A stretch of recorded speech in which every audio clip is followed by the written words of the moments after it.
I think my most deepest conspiracy that I've thought about deeply is the copying of Lilo and Stitch in StarCraft 2. What?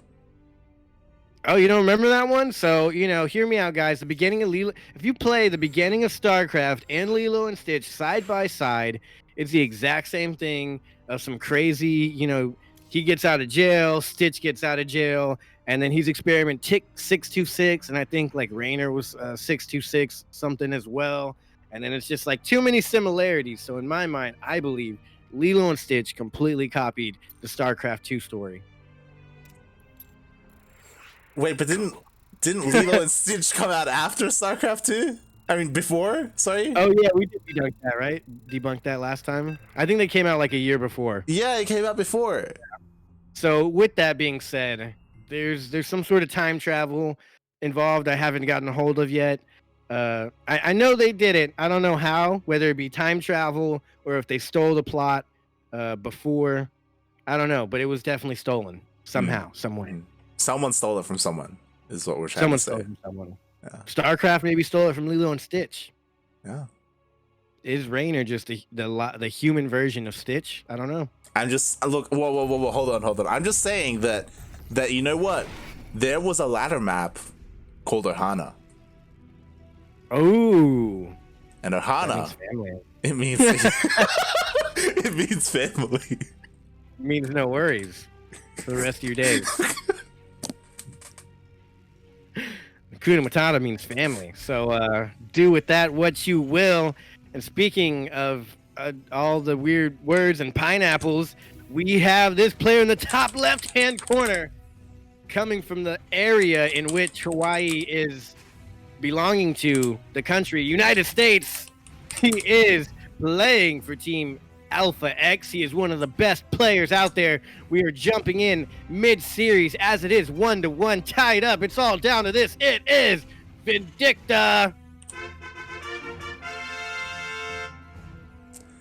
And spawning in the bottom right-hand corner of Death Aura LE, we have the Mexican Protoss player, the Red Protoss, representing Team Alpha X, as this is a team kill. As you said, we're tied up, we're 1-1. This is the ace match. It is Pacomike.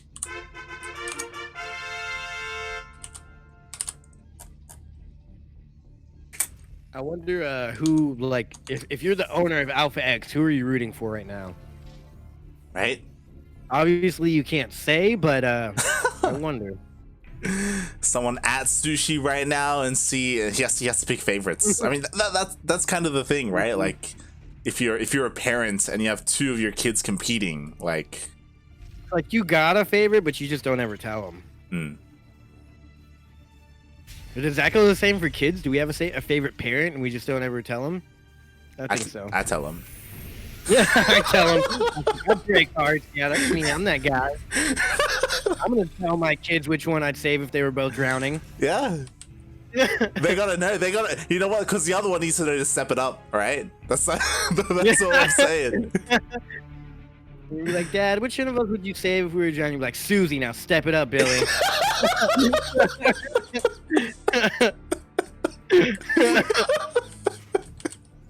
Oh my god.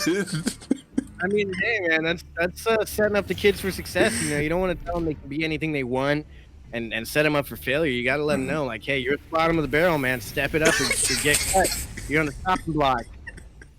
Yeah. When push comes to shove, we're shoving you. Jesus Christ. Oh wow, and this is what I always hope for, a double proxy. Yeah, and they're missing each proxy other. And proxy crime. Yeah, they haven't seen each other at all. We do see the proxies are in the same positions, just on opposite sides of the map. Oh my god. It's hilarious. I'm happy. We're home. Oh god, we're home. This is it. This is NA versus LATAM. This is North America versus Latin America. And at the moment, we do see, there is a little bit of a delay here at the Natural of Vindicta. Meanwhile, Vindicta, he's going to be proxying a medevac, looking to try and drop some of these Hellions into the main. Meanwhile, we got an Oracle. I'm going to have to say I'm going for Pacomike just because, NA for Alpha X has gotten a lot of shine. I want that Alpha X Mexico to shine out through. Exactly. Like, I mean, the Oracle, it's already out. Like, it's already going across the map. Meanwhile, the medevac kit is going to come out pretty soon as well. Is there anything at home to defend for Pacomike? He's got a couple of adepts, but they're not really in position. Uh-oh. And the Oracle's going in. Oh, my God. He does pull. Okay, he doesn't lose too much here. Not bad. Only 3 workers went down, so Vindicta is able to get anything. Shield battery finishes, but everything's getting one-shotted here, and he doesn't pull away in time. Doesn't even pull out of gas, so he's still going to have a lot more workers go down, and he can just pick up at any time. But at the same time, Oracle is still doing more damage too, so oh my God, it's almost coming up, but the workers are getting completely surrounded, and the Oracle even came back to defend, and 13 workers went down. That was bad.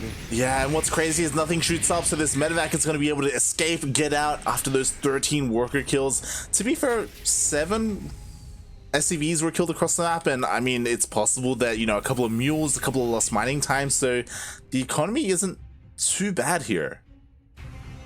Yeah, but I feel like the mules in this situation are also going to help him get back in this game as time goes on.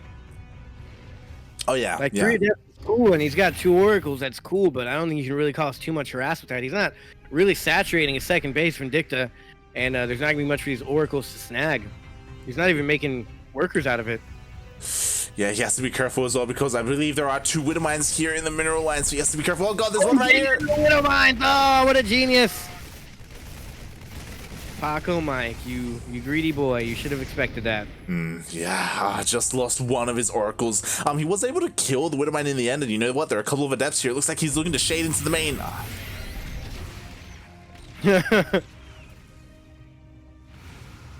Oh man, all right, so he's gonna get out. No harm, no foul, other than the loss of the Oracle, which is bad. But we got the big, bad, new and improved Void Ray joining the battle. Ooh, I say new and improved. It's kind of an old patch at this point, StarCraft time, but it's still pretty new to me. Yeah, it's been a while since that patch. It's been a couple of months, but you know what? It is still quite new, so the Void Ray is going to be looking to deal some damage, maybe try and catch something in the air. And yeah, at the end of the day, like, Pacomike has still like quite a worker lead. Yeah, for now.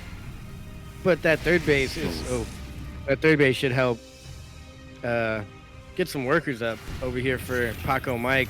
And I think that's just gonna like keep him in the lead forever. Yeah, like I'm just really surprised. Pacomike, he's up to 41 workers. Like he's just gonna keep going, especially with that third nexus. The thing I'm a little bit concerned about is like no production for Pacomike here. Yeah, that's the thing, right? Like Pacomike, he needs a bigger army. Like, I mean, Vindicta's going to be going across the map. He's even pulling a couple of boys, and sure, he's down in the worker count, but he's up in the army supply. Yeah, he's only got about like 3 or 4 gates in total. That's not enough to really hold anything. He needs to continue to produce out of that Stargate, which he's not. He needs to make another Void Ray or something, or maybe even another Oracle. But oh, good stasis ward. Ooh. Not gonna stop all the army, but does take an important unit out. The Cyclone's really good for target firing things down. Oh yeah, definitely. And oh, even the Widowmine getting close. Yeah, it does get sniped. And now he has does he have a shield battery here? He should have 1 or 2 at least. No shield battery, eh? That's pretty darn risky. He has 1. Okay, he does have 2 now. You're just really far back, not in range of much. Bunker going down for Vindicta, as he knows he needs to get some damage done. Oh, the Stalkers move in, seeing that the medevac has picked up everything, and it drops things not as fast as it picks them up, so... Yeah, he does snipe. An interesting method there. They like pick everything up at once, but drop units one at a time. Yeah, I mean, Pacomike, he does snipe one of the tanks. There's only 1 remaining, but you know what? Enough time was bought. Vindicta, he is going to be finishing up at least one of these bunkers. The other bunker is going to finish up as well, and things are looking really dicey for Pacomike. One of the gateways go down, and he can't afford to lose that production. Yeah, he's going to have to use shield battery overcharge on this one Stalker, maybe. He can't quite waste it yet, but things are getting dire here, and I mean, he has a lot of workers. Maybe just build up the army he can and then go in with all his workers. He has, Pacomike has a lot of minerals, so I wouldn't mind seeing him throw down a bunch of shield batteries on top of this. Yeah, I mean, I like the Pacomike he like circled around to try and catch reinforcements, but there aren't any. Like the reinforcements have already met up with the army, and now the tank is in like snuggled really nicely, surrounded by bunkers. He's going for it. He's pulling the trigger. Blinks on top of the tanks. He's gonna get both tanks, but there's no way he takes out all of these bunkers. He's gonna have to try and fight his way back. He has no shield battery, so he's just gonna kind of. There he goes. It is now instantly repowered. As I say that, now he's. I mean, he's here, alive still. Yeah, I with think a lot of work. With this Immortal, I feel like Pacomike should be able to break this, like especially with 0 tanks. Like there's an opportunity. As long as he keeps his Immortal alive, he can just bunker bust his way out. And behind this Vindicta, like I'm a little bit concerned. Like I feel like he should be getting a third. I mean, he's getting it now, but yeah, and there's still a tank coming across the map, so I mean, I don't know. Vindicta, this is really something that's meant to cause damage, and he's not causing any damage. I think if he sieges up in this position, that'll be really good for him, though. He'll definitely take out that base. I think he pulls all of his SCVs right here from the third base and go into the fight. yeah, and oh my god, he was able to keep the tank alive just for a little bit longer, but the tank gets sniped, the medevac gets sniped, and it looks like these reinforcing tanks are all going to be going down to the stalkers of Pacomike, but he is kind of split up away from his third, so there is still potential for Vindicta to deal damage. I mean, this isn't bad. There's another shield battery that finished up behind that third base, healing up the final stalker, which bought him enough time to kill everything, warp in units, and just hold on all positions. And what a save and a hold by Pacomike. Now, Vindicta is pretty good. I would say Vindicta is favored to win over Pacomike, but they're tied right now, even on games, and Pacomike's looking really good here. Oh, yeah. Like you said, Protoss is good against Terran right now. Yeah, specifically Pacomike against Vindicta, because like his probe count has been ahead this entire game. He's been ahead in economy. He's had his third base up and running for a longer time. He does need to spend his money. Like he's banking up quite a bit of minerals, and part of that is because he hasn't had the production to spend his money. But once he gets that up and running, like spend it on the darn gates, man. Yeah, you got 800 in the bank. Throw down 3 gates and call it a day. Yeah, like that's what he really desperately needs. You know, get charge as well for some charge loss, so you can just roll over this Terran army. Yeah, but also he's got a fear that I guess like that's one thing about throwing down a bunch of gates. Then you throw down all your gates, and then you don't have any money to actually make units out of the gates. So he's trying to keep a fair balance. But this is actually pretty rough. There's no vision here. No cannons are out anywhere. He's gonna have to abandon this base, and then does he even have vision? He's making a. Oh, he goes for the recall. What is that recall going to do if there's no vision? Is there vision with that? Exactly, that's the thing. He's only just now getting his observer out of the robo, and these Banshees, they've dealt a lot of damage. More importantly, they forced a recall, which means Vindicta can go for that third base. He has an overseer, but it's at the base of Vindicta. I would have liked to see him recall that and save himself 5 workers here. And then he recalled to his third base, and he did nothing, so he literally wasted his recall for free, and he's losing more workers. Yeah. I mean, the Banshees, they're still alive. Like, they're still going to force Pacomike to keep some units at home to defend, keep detection at home as well. So this has worked out so well for Vindicta. Vindicta, he was in a really rough position, stuck on 2 bases. But now, because of all this that has happened, like, now he's on 3. Like, now he's getting back into this. Yeah. And, who would have thought just 2 Banshees and stubbornness from Pacomike could bring him back in this game? Yeah. 2 Banshees are pretty good. I mean, finally, we do have a little bit more production being turned down. Like, to be fair, the army of Pacomike is still pretty scary. Like, he does have Storm. Like, that's the terrifying thing about what this army has. Yeah. But, like, this is a pretty solid, like, defensive position for Vindicta, you know? I'm not super knowledgeable on my compositions in TVP, but I feel like some disruptors or something, some other robo production, Colossus even here would be good. Yeah, and Pacomike's working on it. It's on the way, you know. The robotic spade, it's still in production. With that big push, I feel, and oh my god, a couple of Hellions are gonna come in and probably take out a good 10 workers here. Oh, Jesus Christ. Yeah, Stick's already going down more. $20 says it's 10 workers. Yeah! Oh. 11, 12. 12. Oh, God. 13? Close enough. Someone owes $20. Oh my god, so 12 workers go down in the end, and like, even though Pacomike is across the map, like, he can't do anything to this. Like, there are so many tanks, bunkers, like the Sim City as well. He does find an angle over to the right, but we'll see if this is worth it. I think he should just blink into the, he should just blink into the natural, I think. Storms do go down, big storms, and Hellbats are so slow, they can't really just walk their way out of storms. Did he feedback those? No? There's no detection. Wow. You don't need to take the feedback though, right? He could have feedbacked them, and then they would have run out of energy to cloak. If he feedbacked before they cloaked, then sure, yeah. Oh, you can't feedback when they're not cloaked. Is that like a target fire thing? Yes, I don't know. Yeah. It's not like EMP, because EMP is just an AoE where you just throw it out there. Yeah, EMP AoE. So rip. I mean, it's a nice try. He's blinking just to stop the workers from dying.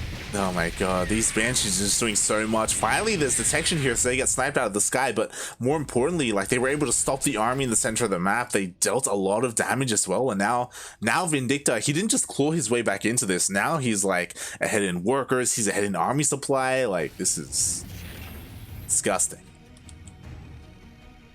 Yeah, it's pretty disgusting indeed, but I mean, I guess the workers are kind of even.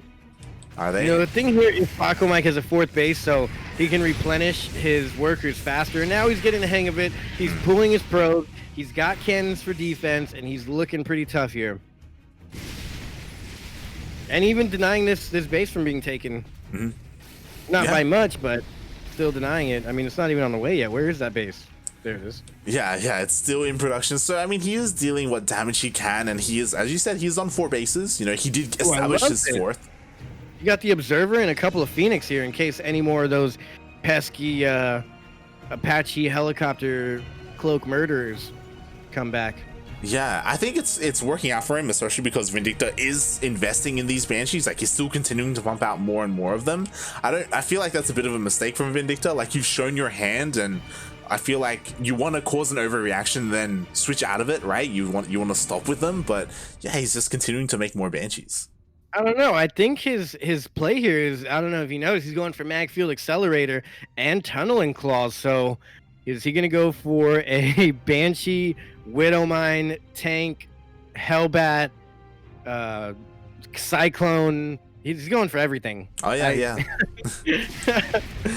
He's going full mech right now against Protoss. It's something that we don't see too often, but Vindicta, he's throwing it out here. Again, we didn't see game 1 or game 2, so we don't know if he played mech like in the entire series or just in the ace match. He's finally taken out that proxy Stargate, but this composition, he went for the Hellbat. There's what are all these units here? I'm trying to see them all. He's also got a Ghost in there. He's got tanks. He's got a couple Marines. And the Banshees and the Hellbats. This man is absolutely nuts. And now he's going for Widow Mines on top of this and throwing in the Thors. He's sprinkling in Widow Mines like they're parsley. He's just, it's the kitchen sink right now. It's a bit of everything. Yeah. He's even got some SCVs in there. Yeah, it's like, these aren't fighting units, but I'll throw them in there. You know, the one thing he doesn't have that I feel like he should? A Raven. Yeah, that's what I mean. Like, he has the production for it. Like, he's been pumping out Banshees. If he stopped Banshee production for a little bit and then made a Raven, like, that'd be so good for his army. Yeah, and if he won Dorito Cannon on this army and then like EMP, I don't know what that would do, but sounds like it would work. It sounds amazing. It sounds beautiful. We'll see if we get there. This one scary thing for Vindicta is that Pacomike, he is going into carriers. I believe he already has 2 carriers out, and he's just making more of them. Look at this, the Cyclones in the mix of all this stop the Phoenix from really being able to do anything or lift anything.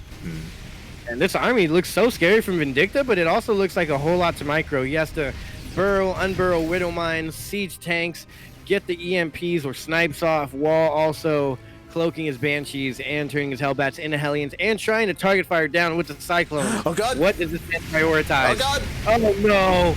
Oh wow, well now he doesn't have to prioritize anything, he just A moves. Yeah, exactly. Every single disruptor just move commands into the army, they all go down. Now it's just carriers, and the problem is 2 carriers without a buffer, like, they're just gonna get focused down. One of them already almost going down to the Cyclones. But also nothing here shoots up, so if a couple more carriers pop out, he'd be in a great position, but he's not making anything right now. He's making more disruptors, and he's also going for a huge counterattack with all of his stalkers and his immortals. And it's kind of like a base trade scenario here, but he's actually pulling Vindicta back.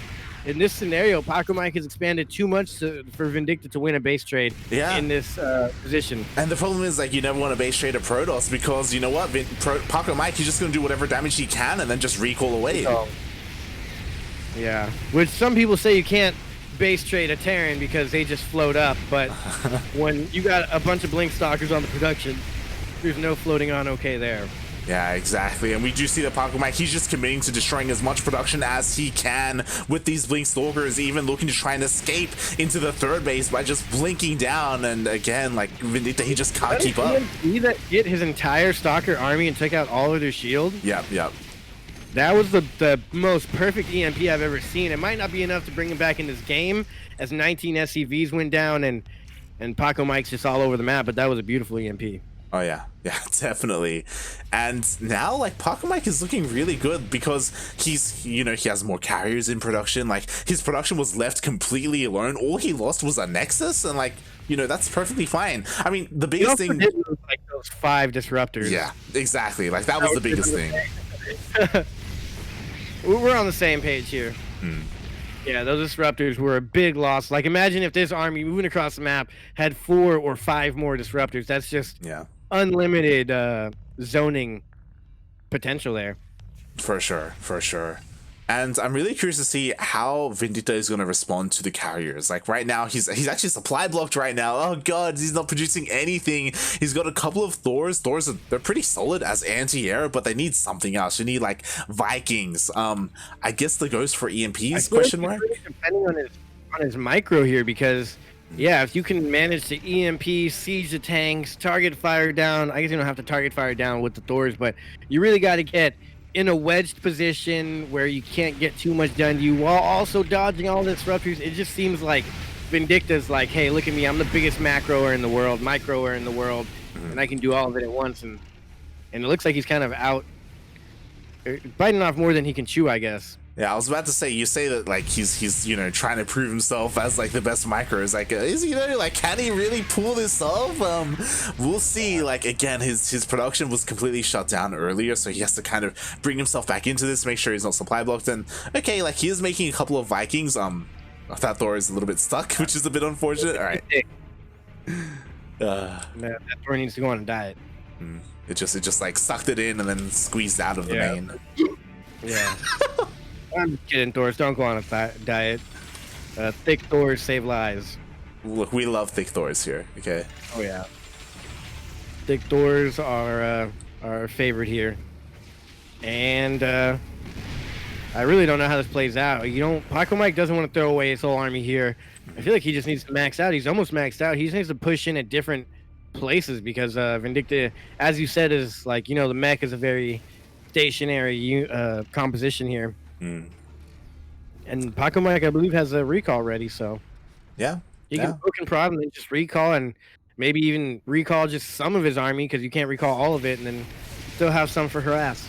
If Pacomike wants, he could just give up this base, which it looks like he's going to, and then just counterattack. Yeah, and then recall again, you know, and then also blink past all of these Widow Mines, or not, just blink into him because he's balling like that. Yeah, why not? You can afford to just push on forward. What is there to defend? A couple of Hellbats and a handful of Cyclones against all of this? Like, he's perfectly fine. And I mean, the base isn't even going down. Oh my god, Vindicta, he just turned around completely.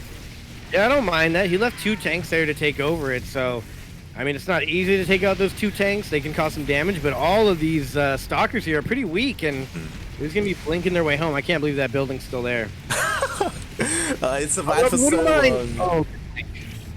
22 minutes it's been there, it's been alive. Meanwhile, like, what's scary is that this is the army we've been seeing from Pacomike, but like, he still has like all these carriers, you know, they've just been chilling at home the entire time. I love that from Pacomike. It's kind of like he has 2 different army compositions going on. Like, he's got his Stalker and Disruptor here. Oh my god, he's kind of crushing this army here. Takes out all the tanks, and then it's just Thors left. Now maybe he can morph in a bunch of Zealots, hopefully, but He doesn't have that much minerals. He wants to go for a more gas-heavy composition. But with the tanks gone now, he can blink onto the Thors once this fight takes place. Yeah, exactly. Like Thors, they take so long to actually move forward, and actually gets a couple of DTs. Oh, that's beautiful. There's really no vision here. He never made himself any vision. He's got to be careful with the micro there. He can't really disrupt his own DTs. Yeah, definitely. I mean, the Thors are doing a good job at focusing down the carriers. It looks like there are only 3 left, but you know what? The DTs, they're going to clean everything up on the ground. Yeah, I don't think that was really good by Pacomike. He should have brought his carriers back a little bit sooner. He let him get taken out by the Widow Mines and the Thors, but at the end of the day, he does still have all the bases, all the mining, and was able to clean up all that army from Vindicta, setting him back to the Stone Ages at only 72 supply to 117. Yeah, and I was like, in the back of my mind, I was wondering, like, does he only have one orbital? He doesn't have any scans available at all. He has a planetary. That's it. God, that makes sense. Exactly. He literally has 0 scans. If Pacomike knew this, he only had to fight with the DTs, really. Like, there would have been no way to deal with it. Like, he could have just kept all the carriers at home and just had, like, 5 DTs kill the entire army of Vindicta, and there's just absolutely nothing he can do about it. Yeah, it's actually pretty terrible. And GG. Wow, nice. Pacomike takes out Vindicta 2-1 and advances to some call it the semifinals, but the upper bracket finals to face Chan. You know, a lot of people are like, you know, and this is not dissing Vindicta at all, but a lot of people, there's a lot of hype around Vindicta. But for Pacomike to come in and take someone out like Vindicta, you know, I would like to see maybe a little bit more love from the bigger tournaments and maybe some more Latin American spots on brackets.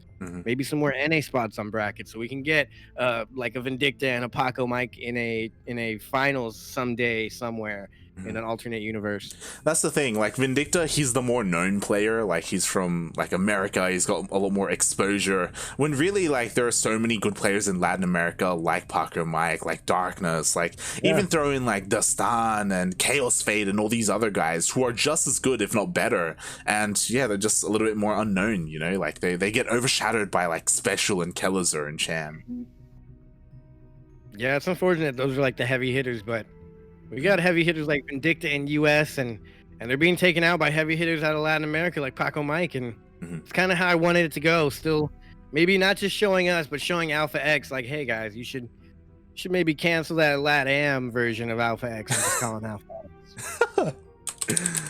Exactly, you know, we want to be all inclusive here, right? We don't want to like segregate like Latin America from like proper Alpha X. So yeah, we'll see how we go here, as we are going to be getting ready for some Mexico on Mexico action.